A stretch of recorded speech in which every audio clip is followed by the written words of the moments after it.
Fala, amigos do canal, ótimo domingo a todos. Está começando agora mais um Giro no Ar, o seu giro de notícias do Detetives Vascaínos. Venha se juntar a nós nessa plataforma, me acompanhe até o final para saber mais detalhes sobre o Vasco, que perdeu ontem e segue causando ainda mais desconfiança à sua torcida. Sem tempo a perder, o time do Fernando Diniz precisou virar a chave, porque terça-feira já tem mais uma disputa, mais uma final pela frente. Um jogo decisivo contra o Melgar do Peru e que a vitória é obrigação. Se não vencer, mais uma eliminação na temporada estará confirmada. Vencendo, ganha uma sobrevida para seguir sonhando com uma vaga nas oitavas de final da competição. Além do mental abalado e da responsabilidade de ser obrigado a vencer, o Vasco tem problemas na escalação. Neste vídeo eu vou traçar esse cenário para você e também falar do Melgar, que assim como o Vasco, está cercado de questionamentos e desconfiança por parte da sua torcida. Portanto, se liga até o final, deixa o like, compartilha esse conteúdo e fique a par de um jornalismo completo e de qualidade.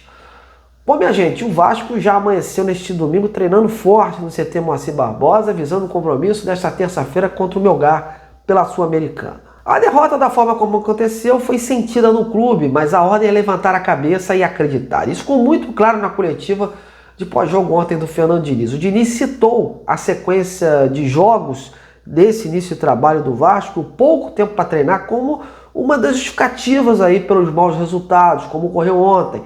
Ele lamentou aí a ausência do Coutinho, mas manteve aquele discurso de acreditar no time que tem.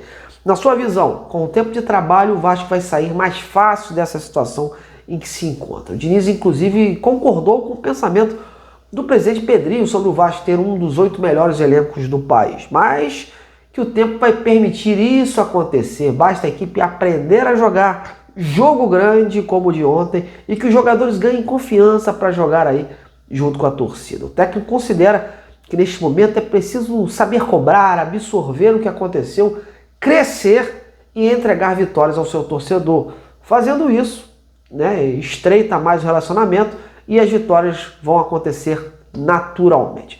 Vamos ouvir então aí um pouco do Fernando Diniz falando deste momento e o que está por vir. Eu acho que a gente está num processo de crescimento. O Vasco vai crescer. Vai crescer com treinamento, vai crescer fazendo partidas como essa, porque quando tem uma partida como essa, tem muita coisa para você corrigir. E os jogadores vão aprendendo. E esse é um processo meio que inexorável. Não tem como fazer as coisas. Isso que precisa tempo. Não é um jeito de jogar. É um jeito de saber jogar quando o adversário pressiona mais, quando pressiona menos, quando baixa a confiança, quando você troca uma, duas peças. Esse é o processo que leva tempo. Encaixar o jeito de jogar, lá na Argentina a gente tinha sido bom e contra o Fortaleza foi muito bem. Só que quando você recebe outro tipo de pressão, outro tipo de atmosfera, que você tem que ter uma tendência dos times que eu dirijo de buscar protagonismo no jogo, isso é uma coisa que você vai crescendo ao longo do tempo. E aqui eu acredito muito no potencial do time, os jogadores têm uma taxa de trabalho bastante alta, e a tendência do time é melhorar e melhorar bem. Eu acho que na terça-feira a gente vai conseguir fazer uma partida melhor que a gente fez hoje. E a gente vai se adaptando. Hoje tem muitas lições, o time tem que sair hoje, aprender o que aconteceu, melhorar bem do que aconteceu hoje. A gente espera na terça-feira, embora tenha pouco tempo, a gente fazer as correções que dá para fazer, principalmente em vídeo, e entregar um rendimento melhor e uma efetividade melhor também. Pois é, mas o Vasco não tem tempo a perder e ficar se lamentando. Terça já tem parada dura contra o Melgar e precisa vencer para ir para o play-off e decidir contra um time vindo da Libertadores o seu futuro na Sul-Americana. E para esta partida, o Diniz já tem um desfalque certo, que é o volante Hugo Moura, que foi expulso lá contra o Lanús. E serão 2 jogos seguidos sem o jogador, já que ontem ele tomou o seu terceiro cartão amarelo pelo Brasileirão e não atuará no próximo final de semana contra o RB Bragantino em São Januário. E para o seu lugar, o Diniz tem algumas opções, mas se ele manter aí a coerência como ele vinha escalando a sua equipe nessas ausências, o Matheus Carvalho, o Matheus Cocão, tem tudo aí para pegar esta vaga. E com a volta de Coutinho, a tendência é do resto do time ser mantido. Uma dúvida que poderia pintar seria na zaga, já que o Luiz Gustavo também tomou o seu terceiro cartão amarelo contra o Fluminense e não vai jogar no próximo final de semana contra o Bragantino. O Diniz poderia, de repente, aproveitar essa partida e já até optar aí por um substituto de jogador para entrosar ali o meio de zaga, como o Lucas Freitas, que entrou ontem. Mas por hora são apenas indicativos, não tem martelo batido. O time vai ter o último treino amanhã e em seguida vai para a concentração no hotel aqui na Barra da Tijuca. Diniz, apesar da derrota ontem, segue confiante numa melhora em casa diante do Melgar. Ele acredita que o Vasco fará um jogo melhor do que fez contra o Fluminense e acredita que a adaptação vai acontecer e o time tem muitas lições para tirar disso. É preciso aprender a melhorar com o que aconteceu. Apesar do pouco tempo, pretende fazer as correções em vídeo e entregar aí um rendimento e efetividade melhores. Ele vai conversar também muito sobre o desencaixe tático que ele observou na partida contra o Fluminense. Enfim, nessa hora o diálogo será a melhor arma para o treinador tentar ajustar e mudar algo em termos de jogo. Ele mesmo admitiu ontem que não pretende fazer muitas mudanças em termos de peças, porque ainda vem conhecendo o grupo e quer manter a princípio os que vinham já jogando.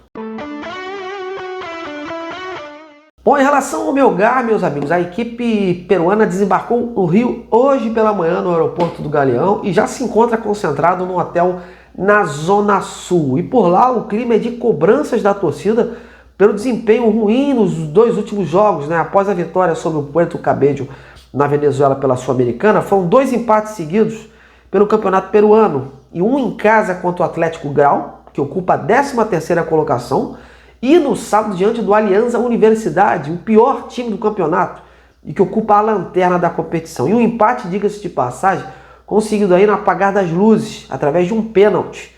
Relatos dão conta de que a torcida do Melgar não está satisfeita com a performance do time e a pressão já começa a pairar sobre o seu treinador, o Walter Ribonetto. Na visão de muitos torcedores, os jogadores vêm apresentando aí uma queda bastante no rendimento físico durante as partidas e o time não apresenta uma ideia de jogo, tendo o meio-campo ali muito improdutivo e a equipe ficando dependente de uma ou 2 peças. E uma delas, inclusive, o baixinho Kenji Cabreira, né, que foi o autor de um dos gols daquele empate contra o Vasco lá fora e de cabeça, né?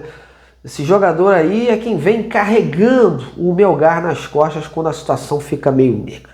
Portanto, uma prova de fogo para a equipe peruana que vai para esse duelo contra o Vasco sob desconfiança do seu torcedor e carregado de críticas por parte da sua torcida. Lembrando que para o Melgar só basta o empate para a equipe seguir sonhando com uma classificação para as 8ª de final da Sul-Americana. Empatando, vai para o playoff contra um time oriundo da Libertadores e vai decidir sua vida. E ao Vasco realmente só cabe a vitória. Galera, essas são as informações do domingo daquela linguagem direta que você já conhece. Eu espero que tenham curtido. Sinalize aí para o YouTube a sua preferência. Eu tô indo, amanhã a gente se vê, mas olha, não esquece de comentar aqui embaixo as suas expectativas para esse duelo de terça, já que tem muito torcedor pedindo para que se coloque até mesmo um time reserva, algo mais alternativo, para que o Vasco se concentre mesmo no Brasileirão, onde o bicho está pegando, já que está caindo cada vez mais posições na tabela e com risco até de voltar para o Z4. Então, o que você está achando desta situação? Fala aí e vamos interagir juntos. A você, meu muito obrigado, um grande final de domingo, um grande início de semana, um grande abraço.